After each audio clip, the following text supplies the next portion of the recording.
मोनसे न'खर दं मोनसे गोलैलायगोन थावा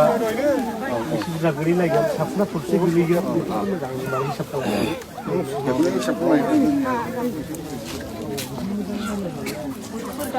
जायखिजाया रायजो राजाफोर दिनैनि बे फुंबिलि समावहाय दिनै रिलिफ केम्प नायदिंनाय हिसाबै जोङो बिक्रम दैमारि सिनायखायोना बिक्रम दैमारि कास्टम बसुमतारी आं थाबाय आरो जोंनि माखासे सेंग्राफोर दङ दा जोङो बे दाख्लिनि जेनाखि घटना बे घटनाया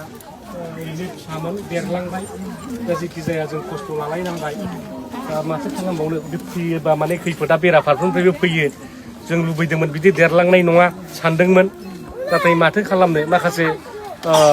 थार्ड पार्टिफोर थायो बा थुनलायग्राफोर थायो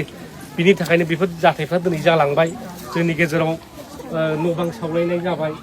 दिनै सानै मानसि थैनो गोनां जाबाय माखासे दा हस्पिटालाव दङ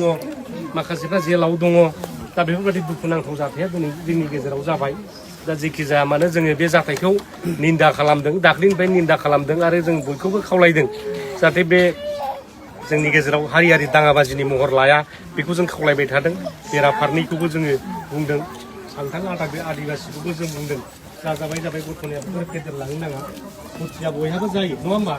फुरथिया बयहाबो जायो दा खामानि दामानि मावनांगौ न' गारनानैबो फैनानै थाफैनांबाय गथ' गथाय नै फरिखा जाजोबसै दिनै जों बेवहाय लेखा फरायनोसो ना मानो दा बेबादि रिलिफ केम्प थायोबा जोंना देहाफ्राबो बेमार आजाराव गोग्लैयोना गोग्लैया गोजां बोथोराव आरो खिनाय हासुनायनि बिराद समस्या जायो दा बिदिनो जोंनि देहाफ्रा गोग्लैसोलाङो दिनै बेबादि जोंहा बिराद एक्सपिरियेन्स दंसै थांनाय 1996 सननिफ्राय जोंहा बेबादि जाथायाव जोंहा बिराद एक्सपिरियेन्स दंसै आरो दिनै दा ओंखायनो जों खावलायदों प्रसासनखौबो जों दाख्लै खावलायनाय बादियै बिथांमोना थोजासे पुलिस मिलिटारि हरनानै दा बेराफारफ्रोमबो